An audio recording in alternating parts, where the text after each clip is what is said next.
and he had lived through the whole storm and escaped the consequences. Yet it went directly over his building. My brother-in-law, who was a student at Assumption Prep, was called upon the next day to help clean up the area in and around Assumption, and he can remember finding dollar bills or money bills all over the ground, scattered, and that he picked up and returned. And then there's another part of it. My boss at Norton Company in the Research and Development Department lived on Randall Street, which was immediately to the right of Assumption. And he went out of his house and found that the 4 tires on his car were completely flat. And he remarked how strange it was to see that happen. And I can remember that for maybe several months thereafter, his home was devastated, and the Norton Company threw open a empty warehouse on the Bond Street, where he was allowed to store his furniture for possibly 6 months till he got another place to live. Yes, sir. I think this book is probably you've seen. Yes. It's a book that is welcome to share with you. This is in Holden, and right here at the corner, it was the Yolanda family that went to school with my wife and myself. And he heard the noise, looked out the window, saw the barn in the house of the Osmond family explode. He grabbed his family and they jumped behind the couch right here. And they ended up in the backyard, and the rug rolled over them, and the rug carried them into the backyard. They didn't get hurt. And there was nothing left, as you can see. The family across the street, the Osmond family barn house, that was the house you had a picture of the baby being carried away. They didn't find that for about 3 days later. It was the Osmond family. We knew Nancy Osmond real well. It was her sister that was running from the house back to her house, and she got severely hurt. The baby was lost, and when the Osmond girl was arrived at the Holden Hospital, a good friend of hers didn't recognize her because she had so much blood. I'm welcome to share this with you later on. I'm a man of science, but I'm also a man of faith, and that, sir, is the unseen hand there protecting those people. I'm saying those people caught a break. It's called Providence, where they got rolled up in a carpet and rolled to safety. Well, the woman next door, right here, the next door, she was in the shower. And it was, when it was all over, she's standing still with the water running out of the ground. And she didn't have any idea what happened. And she only had a minor cuts, but the houses were gone. And he grabbed some towels and trolley and put around her because she was totally mystified of what happened. Yes. We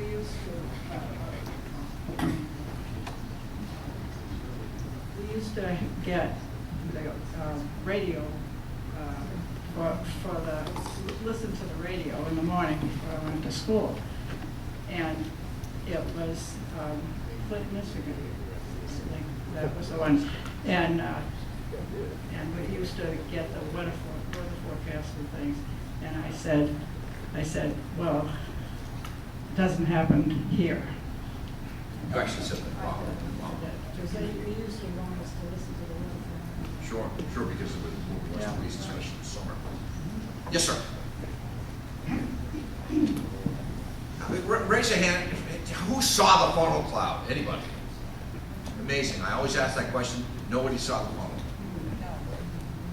Yes, sir. I was in Cambridge, Massachusetts. I worked for Arthur D. Little.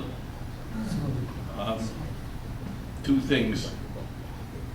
At Cambridge, at Arthur D. Little, a guy named Dr. Bernard Vonnegut was studying tornadoes before this happened, and he had a guy named Charlie Moore with him. Charlie Moore was famous for going up in a balloon into a thunderhead to about 80,000 feet. But Vonnegut's theory, which I haven't seen referenced since, was that tornadoes were caused by lightning inside them. That he said there was a continuous issuance of lightning inside the tornado. But in connection with that, after the tornadoes had passed, you could look out over Boston Harbor and see the clouds maybe 5-10 miles away, and there was continuous lightning going on for several hours.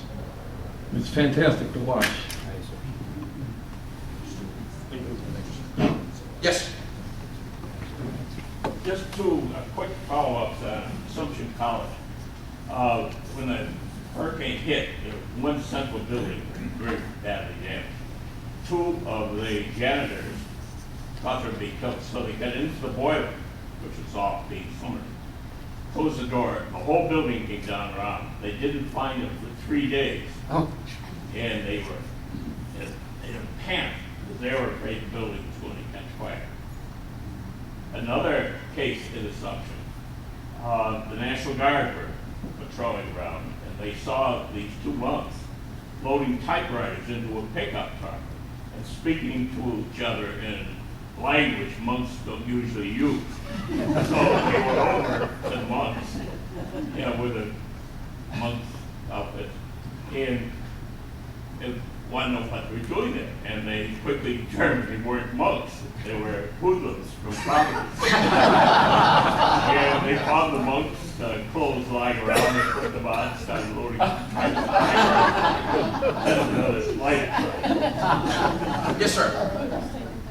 I was living in Newton Corner at the time, and I had gone over to Waltham to visit with my classmate Institue. And the thing I remember about that is that we went out to it because there was this lightning display that we had never seen anything like it before. The whole sky lit up. There were no individual lightning bolts that you could discern. It was the whole sky that lit up. And I've never seen anything like that since. Yes, sir. My mother lived in Brentwood, and one-story house. And there was a garage on one end. The right-hand side of the house had a garage. Next to that was a family room. These were on a slab. And then you stepped up a couple of steps, and the rest of the house was on wood floors. And it was built on a fieldstone foundation. It wasn't a full cellar, but a crawl space. When the tornado came, the house rotated about like it was the end that was on the fieldstone foundation stayed pretty much in place, and the garage and the family room went into the backyard. The car in the garage, the only thing left on the floor of the garage was the rear wheels of the car. So the whole house twisted, and the car is out in the backyard except for the rear wheels that were still on the garage floor. The whole roof was twisted. The house was condemned and torn down. The strange thing about it was the the living room had a picture window looking out into the backyard, and there was a drapes, that covered the window. When the storm came, it lifted the roof up. It sucked the curtains outside, and the roof came back down. So after the tornado had gone, it was the curtain hanging outside and still on the Travis rod inside. My mother and my kid brother were in the house at the time it happened. My father had died a few months earlier. And they were in a little bathroom that was kind of in the front of the house. And they weren't damaged at all. They weren't hurt at all. The water line that came to the house was just, the house had been ripped off from it. The water was squirting out this half-inch pipeline or 1-inch pipeline. Some guy with an axe came by and banged on it and closed it off so the water wouldn't be running anymore. But they both came out fine. My mother had nothing to worry about what she was going to do with all her furniture, so it kind of took her mind off.